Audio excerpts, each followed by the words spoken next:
I was asked by one of my viewers if I would consider making a video about my books. My books have been in many of the videos, or at least the bookshelves have. And over time, people often say, oh, you've got an eclectic load of books. We enjoy reading the spines of the books. So I thought, OK, I'll do that. And I've got several bookshelves. My books are in no particular order. I kind of know where they are, but if you were to look at the bookshelves individually, you would think that they were extremely random. And of course they are. Books have just been shoved on. But it's funny, that thing that you get used to where a certain book is, and somebody will say something and I go, oh, I've got a book about that. And I'll immediately know what part of the room it's in and usually what shelf it's in. And I can often bring to mind the spine, because it's just one of those things where I spend time in my room here, and you know, sometimes you're thinking about things and your eye just casts over the books, not specifically looking at them, but in doing so you're mapping out where they are. I'm sure that happens to you as well with numerous other things. So I go through a number of books, and the books that I want to go through, really, because this channel is about my quest for England and Englishness in general, and I know the channel has changed a bit from walks to all sorts of other things, vlogging and stuff, but generally it's about England, often about landscape, heritage and nature, and all of that. So that's what I want to concentrate on this video. And this book has arrived today, so I haven't even read it yet. I saw it online. I was looking for more books on England specifically, because I am in English, of course. It's by Jeremy Paxman. Now, you may have read it, and I'll be interested in your views on that. It's called The English, A Portrait of the People. Now, the thing is, when I buy a book, I can't help myself. I just want to sort of get a sense of it. You get that thrill when you're choosing it perhaps online, or you've seen it in a bookshop and you come away. But when you've got it home, there's just that little treat of cracking open the spine and having a little gander. And I just wanted to read to you something which I think, one reason I'm really looking forward to reading this. Not that I'm particularly fond of Jeremy Paxman. I've only ever seen him on the television when he did, I think it was Newsnight or whatever programme it was. And I wasn't very keen on him then, but he was quite, what's the word? Incisive, or he was forensic, I think that's the term. Anyway, I didn't know he'd written this book, so this was just interesting. So this sums up, I think, something interesting about our time and about those people who consider themselves English. So let me read this to you. Once upon a time, the English knew who they were. There was such a ready list of adjectives to hand. They were polite, unexcitable, reserved, and had hot water bottles instead of sex. How they reproduced was one of the mysteries of the Western world. They were doers rather than thinkers, writers rather than painters, gardeners rather than cooks. They were class-bound, hide-bound, and incapable of expressing their emotions. They did their duty. Fortitude bordering on the incomprehensible was a byword. "I've lost my leg, by God!" exclaimed Lord Uxbridge, as shells exploded all over the battlefield. "By God, and you have!" replied the Duke of Wellington. A soldier lying mortally wounded in a flooded trench on the Somme was, so the myth went, likely to say only that he mustn't grumble. The most prized possession was their sense of humour. They were steadfast and trustworthy. The word of an English gentleman was as good as a bond sealed in blood. And I think in many ways he's got it there. He's crisped up what, to me, Englishness is. And I think we've lost a lot of that over the last 70 years, 80 years, since the Second World War. So I'm very much looking forward to that book. Now, another book on English written by a different Englishman, Ben Fogle, called English, funnily enough, a story of maritime queuing and weather. I did start to read this, but I found it not really for me.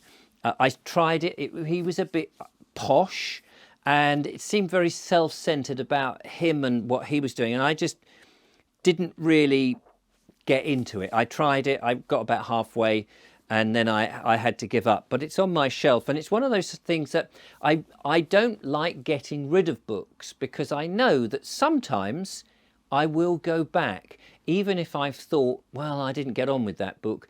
My mood changes, my attitude changes, and I'll go back, and then I may actually enjoy it. And I have found that with books. A book that I'm reading currently that was given to me about 3 weeks or more ago, and I'm absolutely trying to devour this as quickly as possible, but also as I read, I try to read as slow as possible, so that if I'm really enjoying it, I can absorb every word, because sometimes we read so quickly that it's as if the information goes in here and comes out the other side, which is, strange, because I'm using my eyes, but you know what I mean. This is Rewilding by Isabella Tree at Knepp. Now, Knepp, for those that don't know, was a farming estate.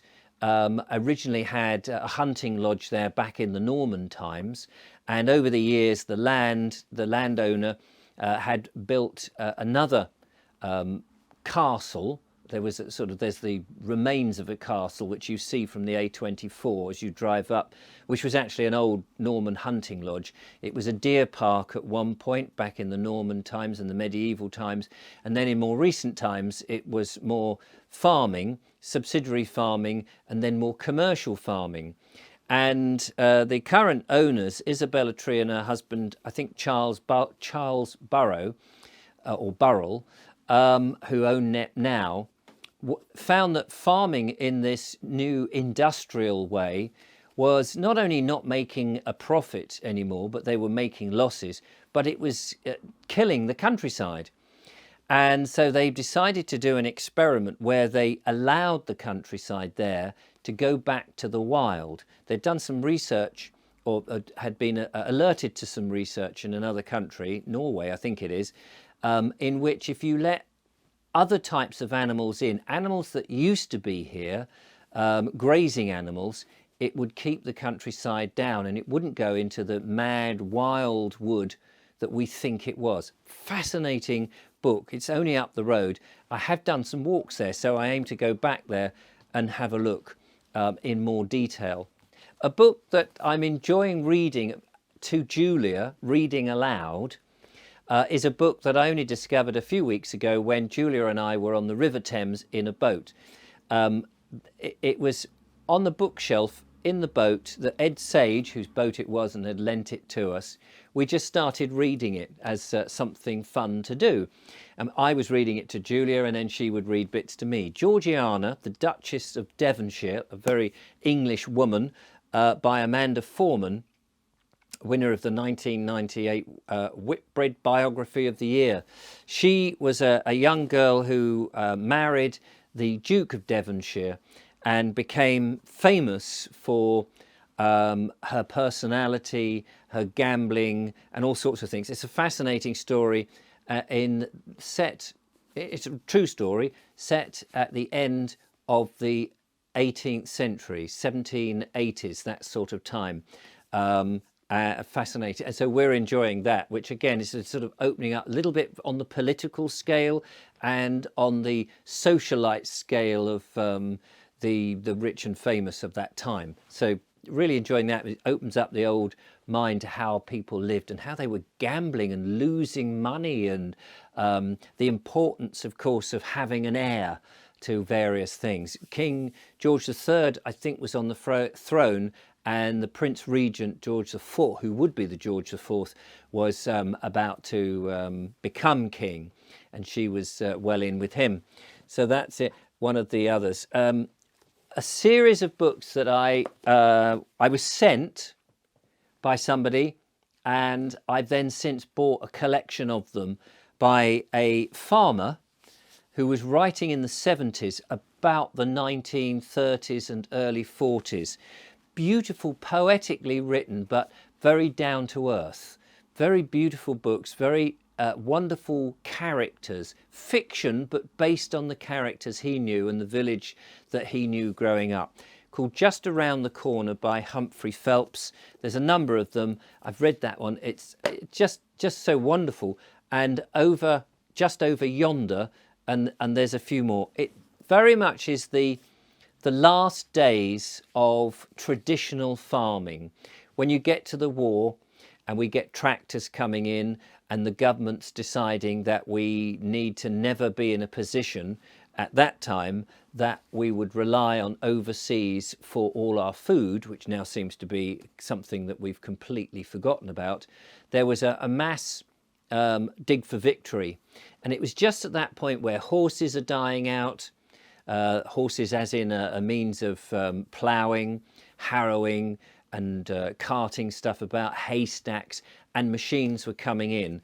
And it's very much the sort of characters. It's set down in the West Country in Gloucestershire, and it's very much the attitude to all of that and how life took place back then. And it's so interesting. I mean, yes, it's fiction, but it's based on reality. And those last days there, it's so much where I think we've actually lost so much of the old ways, throwing the baby out with the bathwater as we've tried to progress and make farming an industry as opposed to a way of life, which it so much was. And I greatly lament the days that we're in and how farming is going on. And it all, I know I get criticised when I say this because everyone thinks that we must always progress. And I never quite know what we're progressing to, because what we've progressed to so far, I don't always like some of it. Yes, the technology and the ability to make a video is fantastic, but some of the attitudes and the things that we've lost, the respect for our elders, the respect for the police, the crowding of the cities, the busyness, the working, the lack of the countryside in our lives, the lack of working with our hands, the lack of being part of nature instead of being a side of nature, which it does seem in this world that we've almost pushed nature away. And that reminds me of the last days of that, of what it's like. So I found that amazingly fascinating. A book that was very expensive and I bought at the time because I was really into trees and wanted to know more, and I still am and I still do, but I'm still incredibly ignorant, but beautifully put together, is The New Silver.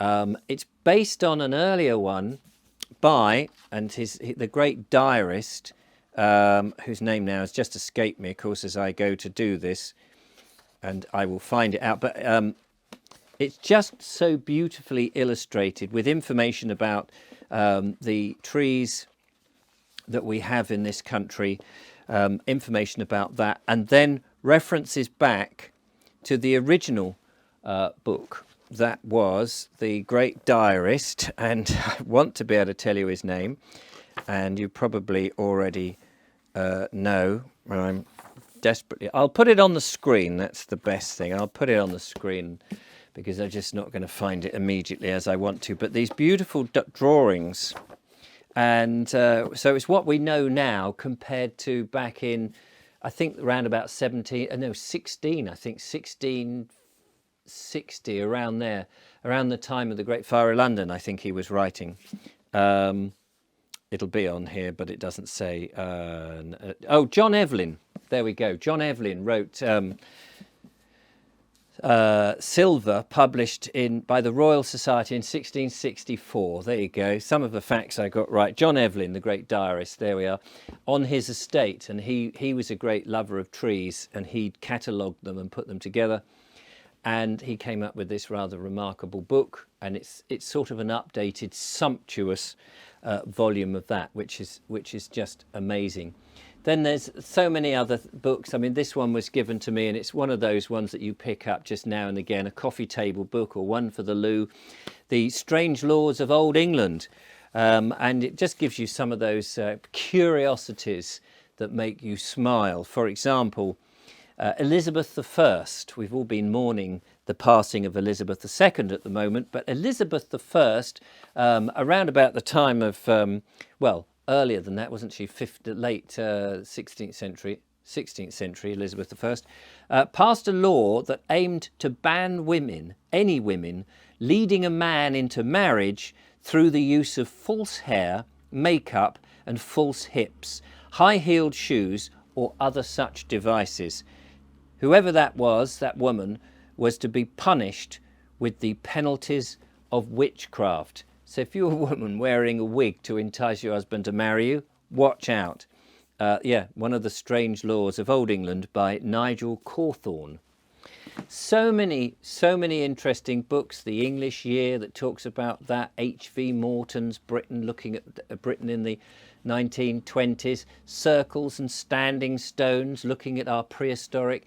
I mean, they're just so eclectic. Of course, I think it's H.M. Trevelyan, English Social History, an absolute gem of a book, written I think in the 50s and 60s, about our social history through the years. He also wrote History of England, which I have on this one here, which again is a great big tome of a book, and I confess I haven't read it all the way through. It's one of those I pick up and I'll read perhaps one chapter or part of it in bits. It's not one that you can sit down and read.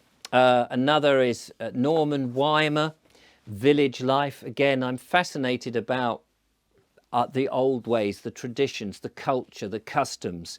And he talks here about rural belief and the superstitions. He goes on about how the villages had their festivals, and the various architecture, the native to certain villages up and down the different parts of the country, because the geology in this country changes so much, and with it the architecture, because of the stone or the timber that was available. And Hugh Braun is another. This is he wrote a series of books about English architecture, from houses, big country houses, and parish churches. Fascinating, written again I think in the 50s, but a scholar of his art. But he wrote so clearly and beautifully about architecture, which you might think is a bit of a dry subject. So he is an amazing author. And finally, I mean, I could just keep going because there's so many books. This one by Dave Bangs is Freedom to Roam, A Guide to the Brighton Downs, and talks in huge detail, amazing detail, almost too much to comprehend really, but it's a fantastic encyclopedia of the South Downs, through their history, in precise locations all around the Brighton area. I believe that he does walks, or did walks, and is a bit of an archaeologist and a historian, and talks about all the different villages that used to be there back in the Neolithic times and Saxon times, and the wonderful fauna, fauna, whatever it is, that was up there. You know, the amazing pasture that was just there, and that sheep would nibble on, and now of course so unrecognisable since the Second World War, where we've ripped up huge sections of the downs and we've planted monocrops, great loads of spring barley and things like that. And Marion, where is she? Marion Showard, I think her name is. I'm just looking for her book now. Where is it? She talks about that. Here we go. One of them. Oh, here it is. The Theft of the Countryside. Marion Showard talks about how the countryside in this country after the Second World War had been, the hedgerows had been dug up. The advent of machines, of course, enabled bigger machines to go into fields.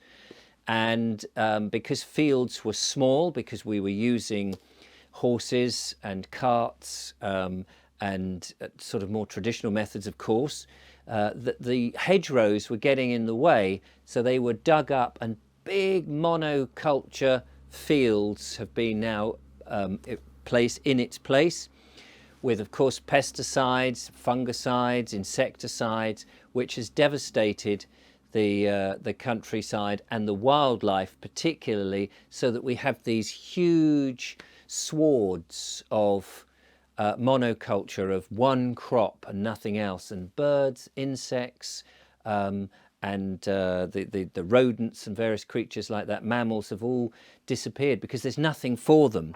Whereas in the old days, farmers, just by the way they did things, cared about the wildlife, cared about nature, and it was part of that way of life. But we've got rid of that. The Theft of the Countryside is a fantastic book that she has written.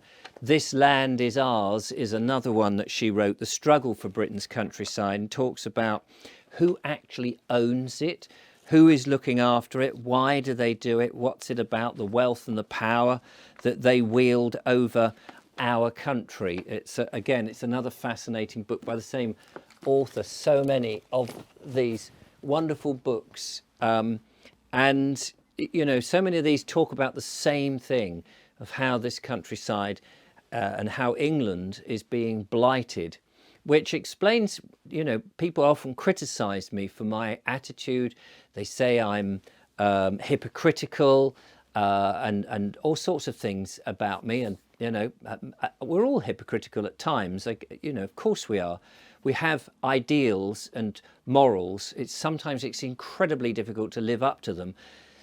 But I care about this country and the countryside and our way of life and our customs. But I often feel absolutely unable to do anything other than voice my opinion. I feel stymied that and almost squashed that there's little one can do other than stand on the sidelines and watch it being wrecked and ruined. Not just the countryside, the people, our way of life, our morals, and so much. And in some ways, I suppose, keeping these books and reading them and understanding is my way of trying to keep it alive, if only for myself. And I hope that you can see I'm quite passionate about it. Why I love England, or what England used to be, so much. Anyway, there's a small sample, thank you for bearing with me, of my books. And there are many more, many more, that tell the story of lots of different parts and aspects of this incredible country. Thank you for watching. I'll catch you on the next one.